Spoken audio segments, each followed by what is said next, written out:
dia a todos. Acho que não dá para começar de outro modo, senão registrando aqui um agradecimento cordial a todos aqueles que, em boa medida, trabalharam, colaboraram com a elaboração dessa SAF, né, a Semana de Filosofia da UniOeste, na edição de 2014, e também estão ligados aos eventos que concomitantemente integram a semana, né, a saber, a jornada de Ética e Filosofia Política do mestrado, o seminário de integração das disciplinas.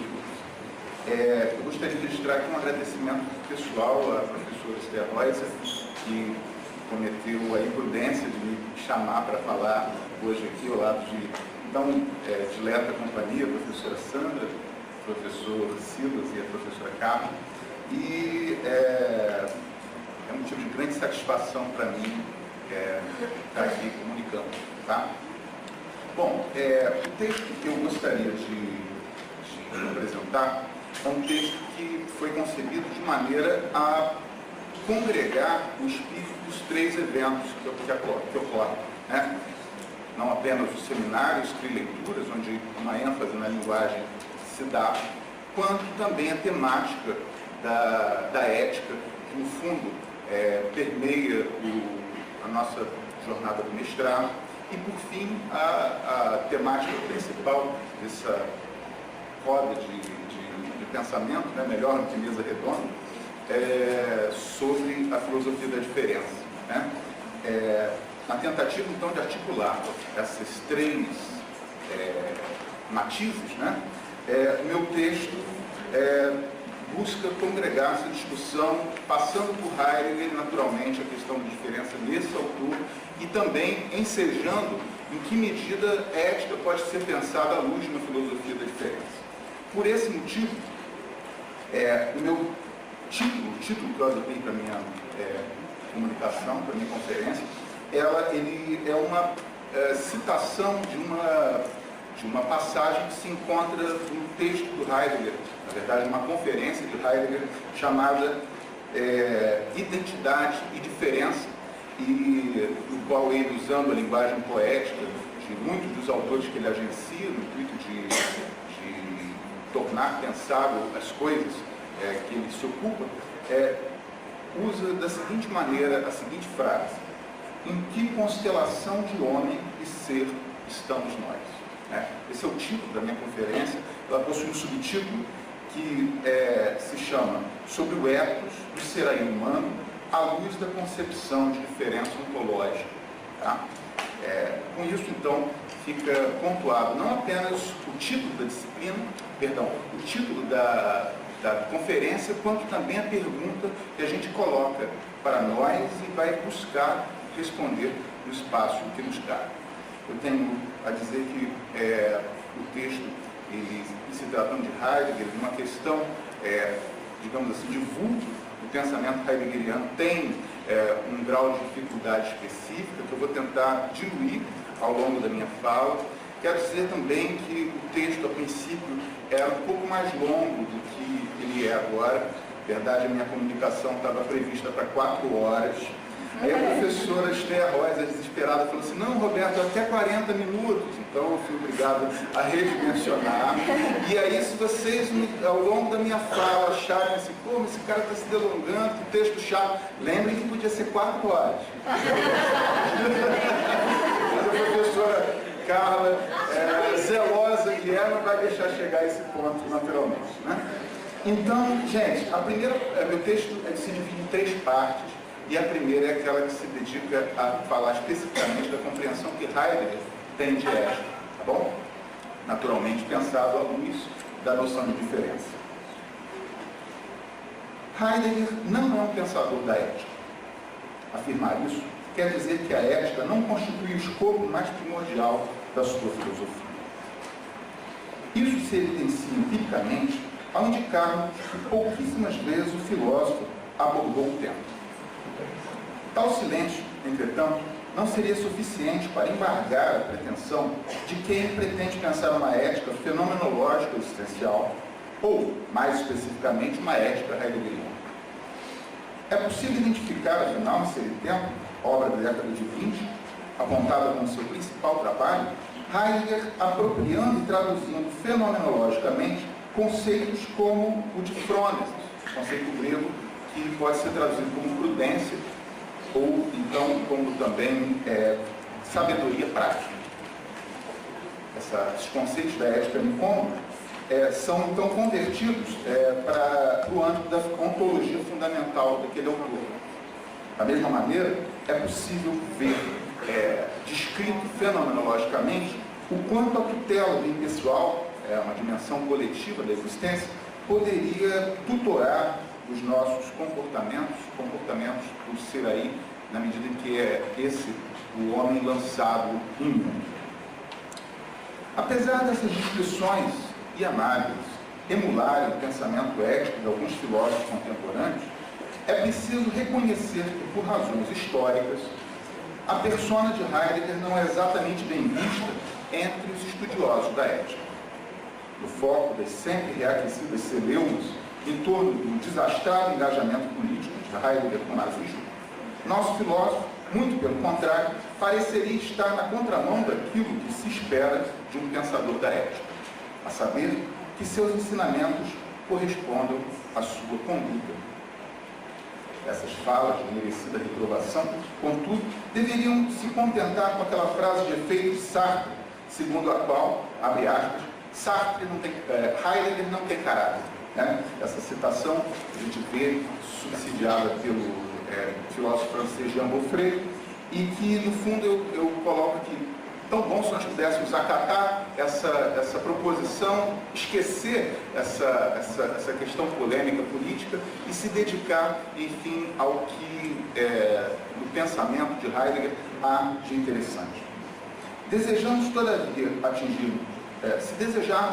atingir o nosso objetivo, respondendo ao problema que já vem no título de nossa conferência, convém não permanecer no plano das impressões vagas e dos comentários avulsos e tomar logo em pauta momentos no qual o nosso filósofo se ocuparia mais especificamente da ética. Fomos buscar os referidos momentos numa carta endereçada ao filósofo francês Jean Beaufret, quando Heidegger responde uma pergunta marcada por uma clara preocupação ética. A questão, a saber, como devolver significado à palavra humanismo? Essa é a pergunta, então, que o Beaufret faz a Heidegger e o Heidegger vai tentar desenvolver. Mais do que apenas uma resposta, a pergunta de Beaufret suscitou toda uma longa meditação na qual se esclarece a compreensão que Heidegger faz da ética. Para nosso filósofo, tal pergunta se deixa transparecer o quanto a palavra humanismo perdeu seu sentido e, a partir disso, conduzida por uma determinação metafísica, não apenas manteria inquestionada, quanto obscureceria o que de verdade há em seu sentido.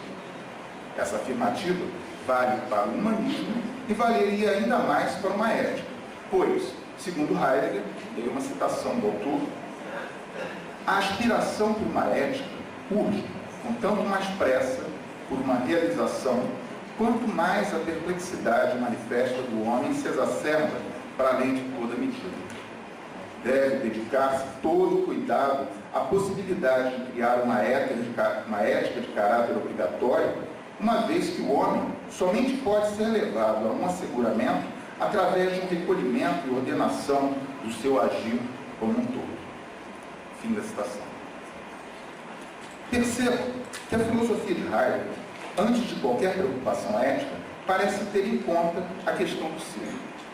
Nessa altura, pensar no ser para Heidegger não mais se constituiria nos termos de sua ontologia fundamental. Isso porque, a partir da década de 30, a filosofia de Heidegger aponta para a questão do ser enquanto a verdade do seu acontecimento. Gente, faz-se necessário fazer uma fala intercalada aqui, apenas para introduzir clareza, para dar clareza quanto ao que ele está chamando aqui de ontologia fundamental. No pensamento de Heidegger, sobretudo na primeira década do século XX, especificamente na obra Ser e Tempo, O projeto que ali vigora é o projeto de retomada da questão do ser e a tentativa de colocar essa questão de novo, de reabilitá-la, contudo, sem repisar os caminhos mais que ortodoxamente estabelecidos pela tradição metafísica. Heidegger, então, ele tenta perguntar não aquilo que seja o ser, como tradicionalmente se fez, mas busca colocar essa discussão em outro pé, em outro nível, que é a pergunta pelo sentido do ser. Essa pergunta já conta sempre com o ente que compreende ser, ente que nós somos, né? E, a princípio, essa discussão, por mais que bem desenvolvida, com base numa filosofia fenomenológica e hermenêutica, vai, digamos assim, ganhado ao fim dessa tentativa, pelo fato de alguns problemas quanto à própria compreensão disso que seria o sentido do ser, se mostrar insuficiente de ser pensada à luz do ser aí, à luz de uma compreensão existencial, vamos dizer assim. Então, é uma nota rápida, apenas para situar vocês no que eu estou chamando de ontologia fundamental. Isso, malgrado o caráter crítico dessa afirmação, nos permite compreender, ainda que vagamente, que Heidegger faz um movimento de distanciamento daquilo que considerava uma derivação. Uma derivação, sim, precisamente, posto que, tanto para a ontologia quanto a ética, essas se tornariam caducas dependendo de serem conduzidas propriamente ao seu fundamento filosófico. Isso porque, para Heidegger, citando um trecho de novo da carta sobre o humanismo, as disciplinas surgem na época que permite a transformação do pensamento em filosofia, a filosofia em ciência, e a ciência mesma em um assunto de escola e de atividade escolar. A passagem por essa filosofia assim entendida, surge a ciência e passa-se ao largo do pensar.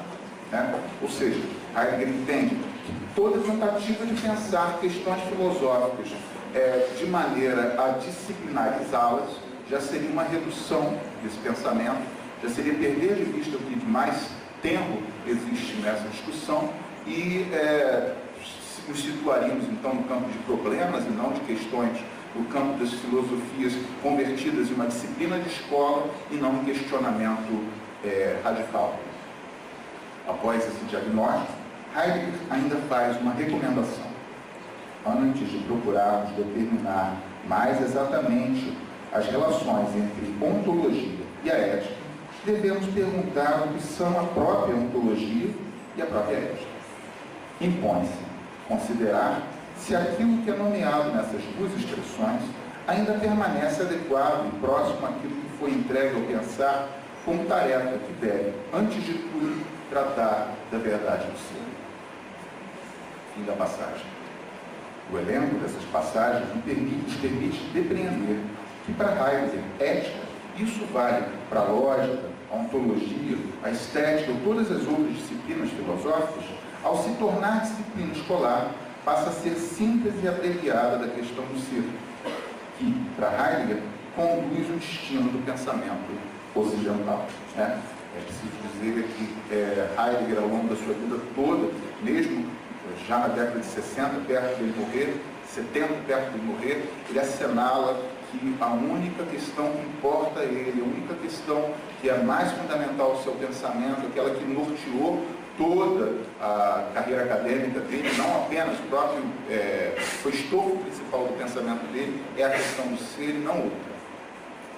Podemos indicar também, a partir das citações, que o anseio por pensar uma ética, ou por dedicar-se especificamente à filosofia, tomando segundo as determinações positivas do caráter disciplinar fornece, resulta numa posição contrária àquilo que Heidegger pretende para o seu pensamento.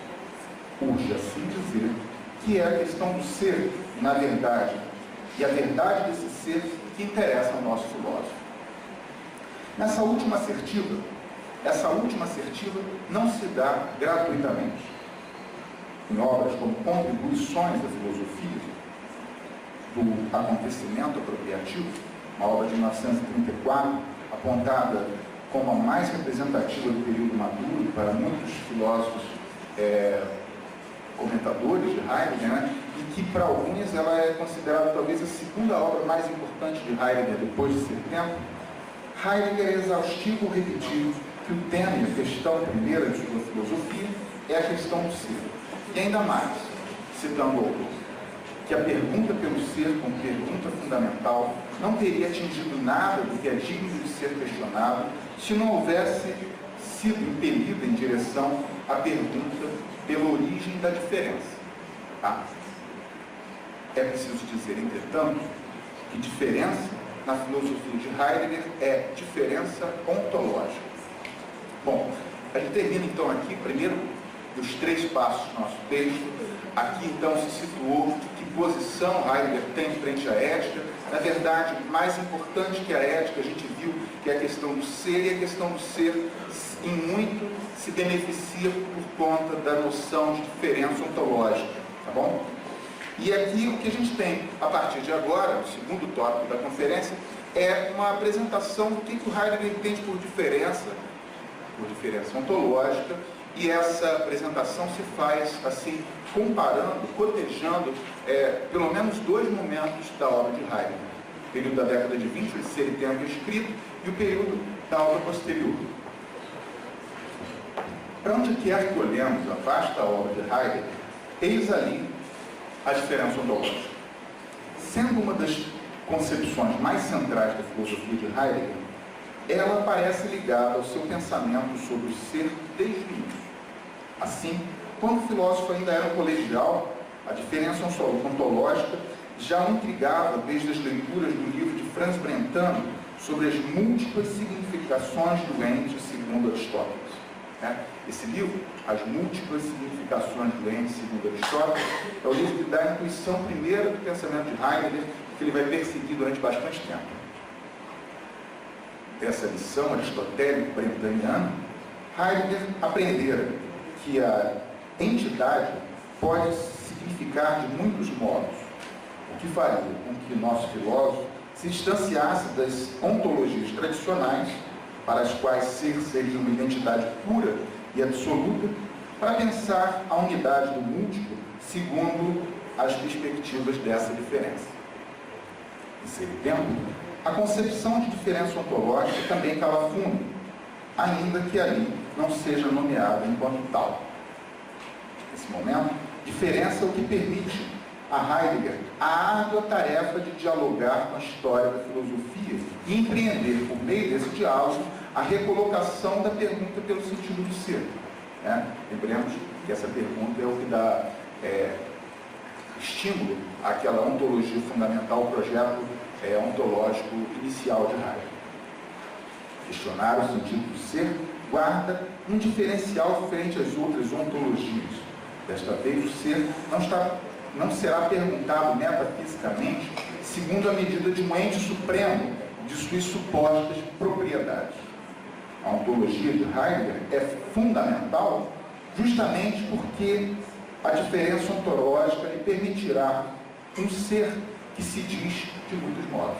Quer dizer, não existe na filosofia do Heidegger o ser como uma figura absoluta, mas ser é pensado segundo modos de ser.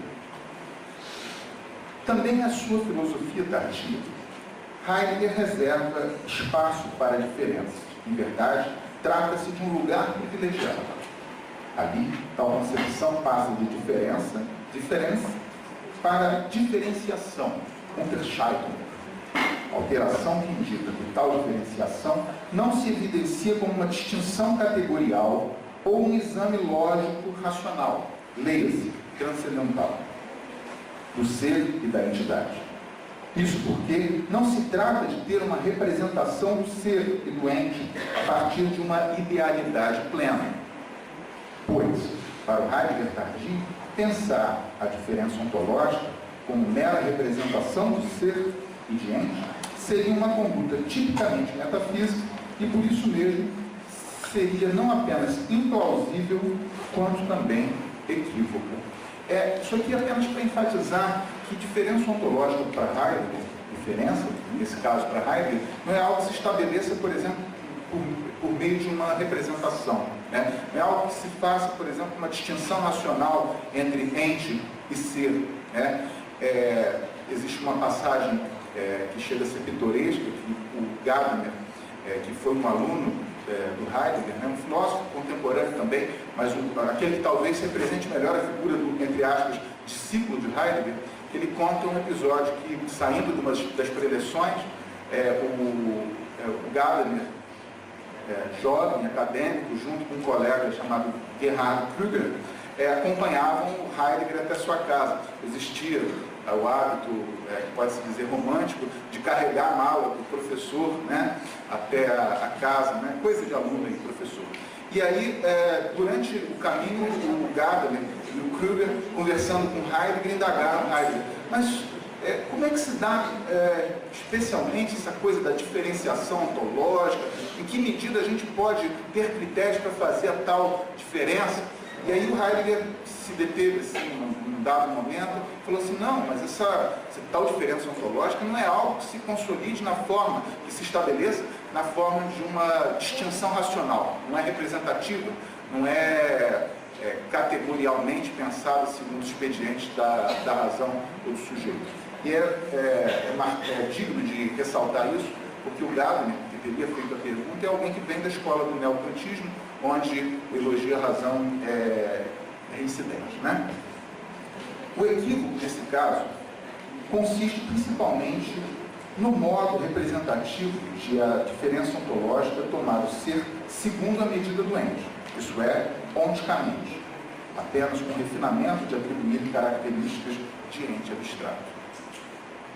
Por mais que esses comentários, que têm exclusivo propósito de oferecer uma ideia preliminar de como uma concepção de diferença ontológica comparece com o pensamento heideggeriano, nos forneçam alguma compreensão do que Heidegger chama de diferença ontológica, vale aqui o reforço. Por trás dessa diferença se oculta o que há de mais difícil e oculta-se o que há de mais fácil e o que há de mais complicado no pensamento em apreço. O que podemos reputar aqui como complicado faz jus a essa qualificação justamente pela suposta obviedade com que interpretamos tal noção. Também, desta ambígua impressão de clareza, derivam a legião de questões acerca do tema. Bom, nós vemos então que a diferença ontológica e a fácil imagem de que a diferença seria apenas a distinção de ente e ser, essa obviedade, e essa suposta obviedade é o que engendra uma série de questões acerca da natureza de ser e ente e da interação entre os dois. O que a gente vê na sequência do meu texto são um conjunto de definições pautadas historicamente daquilo que o Heidegger chama aqui de diferença ontológica. Diferença ontológica, na filosofia de Heidegger, de início, compreendida pelo filósofo como na tradição, e geralmente objeto de crítica, justamente por isso. Assim, diferença é a indicação ontológica de que o ser difere dos entes. É por assumir esse princípio que a tradição com a qual Heidegger dialoga sempre pode assegurar que o ser não se confunde com os entes. Ao ouvir essa sentença, bem poderíamos objetar. Ora, mas isso é uma questão muito mais de identidade do que de diferença. Em réplica, nós diríamos, do mesmo modo que a identidade evoca o sofá, a luminária, os demais integrantes do evento, o espaço do auditório, é a diferença que fala quando se questiona pelos modos do sofá, da luminária, do espaço e da realidade humana. Então, quer dizer, identidade e diferença são faces da mesma moeda. Poderia fazer recurso àquela imagem do deus romano Janus, né, que é um deus que tem duas faces, né, tem uma face na frente e uma face atrás, uma dupla face. Então, é o que a gente tem aqui quando se fala de identidade e diferença no pensamento de Heidegger. Ressalte-se desde já que identidade e diferença são compreendidas como não são compreendidas como instâncias autossubsistentes.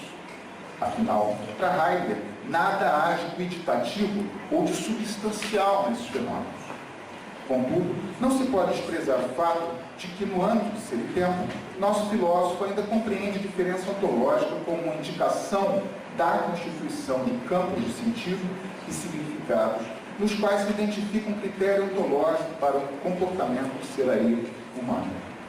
Dizendo com a terminologia típica daquela obra, a diferença estaria implicada ontológico-existencialmente ao ser aí que somos, de modo a revelar as condições de fato do ser no mundo e as limitações desse concretizar tudo aquilo que é e que pode ser. Dizer que a diferença ontológica está implicada ao ser aí nesse período não seria apenas acenar ao caráter circunstancial do ser que somos. Para Heidegger, estamos fundamentalmente implicados à diferença na medida em que esta só se dá por meio da transcendência do ser aí. Olha, o termo transcendência é um termo que vai ser utilizado não apenas por Heidegger, mas por outros autores dentro da tradição fenomenológica. E a gente lembra primeiramente do Sartre, mas tem que lembrar também que Russell, aquele que seria o inaugurador da fenomenologia, se vale bastante do termo. Com a noção de transcendência, a gente tem visto aqui uma estrutura de base que é necessária ao pensamento fenomenológico, que é a noção de intencionalidade. Intencionalidade é aquilo que Russell acha na filosofia de Brentano, que por sua vez se apropriou de uma indicação que se tem lá em Tomás de Aquino, que a subjetividade humana não é aquilo que se constitui de maneira bipolar, ou seja, sujeito de um lado, objeto do outro. A tentativa de pensar a consciência, uma experiência de consciência fenomenologicamente, esbarra necessariamente nessa figura, nessa estrutura que é a intencionalidade. Intencionalidade diz respeito a uma correspondência intrínseca da figura da consciência com o fenômeno. Então, a gente vê que existe uma correlação entre dois, e consciência só existe em face do fenômeno, e fenômeno apenas em face da consciência. Transcendência, então, seria esse movimento de deslocamento, de expansão, de encaminhamento da consciência ao fenômeno, que abre o campo intencional, o campo fenomenal, da qual a fenomenologia sempre se serve. Talvez pudéssemos entender aí o que há de mais próprio na constituição de uma filosofia da diferença no âmbito do Heidegger, né? Curiosamente, outros autores se valem também de outras referências que lembram um pouco a dimensão intencional de Russell. Por exemplo, Deleuze faz uso da ideia de fluxo na filosofia bergsoniana, né? Embora em Bergson a vida se perfaça na forma de fluxos, não existe ali uma nota intencional ainda, né? Bergson e Russell são dois autores que, pensando um na França e o outro na Alemanha, estão dizendo coisas muito próximas, né? A ponto de alguns intérpretes chegarem a apropriar Bergson como uma espécie de proto-fenomenólogo, né? Aqui, então, faz-se necessário enfatizar, que é esse o motivo desse meu comentário, que transcender em parte, levar em conta a dimensão intencional que é constitutiva da consciência e dessa figura de consciência, vamos dizer assim, entre muitas aspas, que o ser aí, para Heidegger, constituiu. A partir dos anos 30, em meio às muitas transformações pelas quais passa o pensamento de Heidegger, o que se usa chamar de viragem, depois eu vou falar um pouco sobre isso, o conceito de diferença ontológica assume posição ainda mais central no âmbito dessa filosofia, acenando a um intento de colocar a pergunta pelo ser em uma apropriação mais fundamental. Heidegger nos dirá, a partir dali, o seguinte: a diferença nomeia o domínio do acontecimento, da elaboração do ser e sua divindade. Quer dizer, na sua combinação por meio da qual o ente, como tal, se insere na facticidade, no aí. Assim, dá basicamente ênfase à diferença ontológica, testemunha unicamente o intuito de colocar de forma originária a pergunta pelo ser, que há de constituir em si mesmo por meio de uma apropriação essencial da história da metafísica. Fim da citação. Com essa citação de contribuições à filosofia, Heidegger quer mostrar que o ser é o que acontece na diferença, e a diferença abre lugar para o acontecimento do ser na totalidade. Bom, aquilo que eu chamei aqui rapidamente de viragem é o panorama do pensamento do Heidegger tardio. Após ser e tempo, Heidegger tentando se ocupar de maneira mais adequada dessa experiência ontológica que é o ser, e não apenas contando com aquilo que o ser aí constituiria, ele faz uma espécie de guinada, de viragem mesmo, né? Fazendo com que o ser pudesse ser pensado no âmbito de um acontecimento, né? De experiência, do ser se mostrar, do ser se dar, do ser se abrir, e não mais aquilo que se circunscreveria apenas no âmbito da compreensão do ser aí, né? No âmbito existencial do ser aí. Tal afirmativa se explica, pois na década de 30, a diferença ontológica se relaciona ao acontecimento do ser, colocando, por sua vez, o problema ontológico no âmbito do fundamento. Desse modo, não se trata mais de fazer a pergunta pelo ente desde o pensar do ser aí, como aconteceria em ser e tempo, uma vez que o papel da diferença ontológica agora é indicar o caráter abismal de toda e qualquer distância de fundo. Ora, por mais que nos tenhamos ocupado até aqui de caracterizar o que Heidegger compreende por diferença, todas essas notas ainda não deixam claro de que modo a diferença ontológica poderia indicar o lugar do ser aí humano em face do ser. No intuito de conquistar clareza quanto a essa questão, precisaremos de mais um desdobramento conceitual. Prometo que é só mais um, e agora estou caminhando para o final do texto, é breve, tá? Ser aí como o autor, entre aspas, da diferença ontológica. Bom, é aqui nesse terceiro momento que eu vou buscar pensar aquela pergunta que a gente colocou no início: em que medida pode-se pensar um ethos do ser aí em face da noção de diferença. Indicar que seu pensamento tardio se reposiciona diante da questão do ser, deixando de investir na figura do ser aí humano como aquele que seria, entre aspas, o esteio para pensar a questão ontológica, não significa que Heidegger retire o ser aí sempre. Em Ser e Tempo, o ser aí desfrutava da dignidade de ser o ente que compreende ser, e por isso mesmo era o suporte do projeto da ontologia fundamental. Nessa obra de 1927, a diferença ontológica se expressava na transcendência do ser aí, e bem poderíamos dizer que o transcender intencional do ser aí ao mundo dos entes era o que havia de mais fundamental e onde, mais propriamente, a diferença se subministrava. Isso faria com que, para alguns intérpretes de Heidegger, a diferença ontológica fosse pensada como intimamente implicada ao ser, a ponto desse ser apontado como ente que produziria a diferença. Existe um texto muito interessante, recomendável para quem tem interesse pelo tema, de um pensador chamado Jean Grais, na verdade um comentador do Heidegger, que se chama A Invenção da Diferença Ontológica, no qual ele dedica um capítulo substancial a essa ideia de ser aí como o que produz a diferença, ou como aquele que retém a diferença. Depois das mudanças significativas da já referida viragem, observa-se uma redefinição desse papel em face do acontecimento do ser. Esse reposicionamento, o ser aí humano, não é mais o ente do qual partiria o questionamento do ser.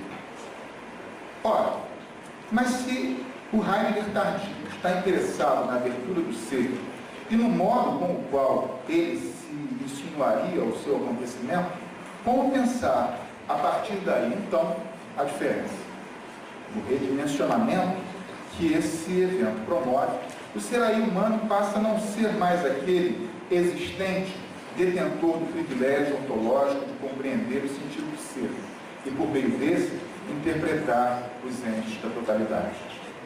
o rearranjo da obra tardia, ser aí é o ente que, em meio à identidade e à diferença, pode acolher o acontecimento do ser, acompanhar os indícios da sua multiplicidade em diferentes épocas e replicar com a linguagem do pensamento suas determinações. Essa caracterização, enfim, nos fornece o ensejo para responder à questão colocada no nosso título. Lembrando da questão: em que constelação de homem e ser estamos nós? Tarefa essa que melhor se cumpre se nos for permitido retomar a carta sobre o humanismo, né? O documento que a gente começa a nossa conferência.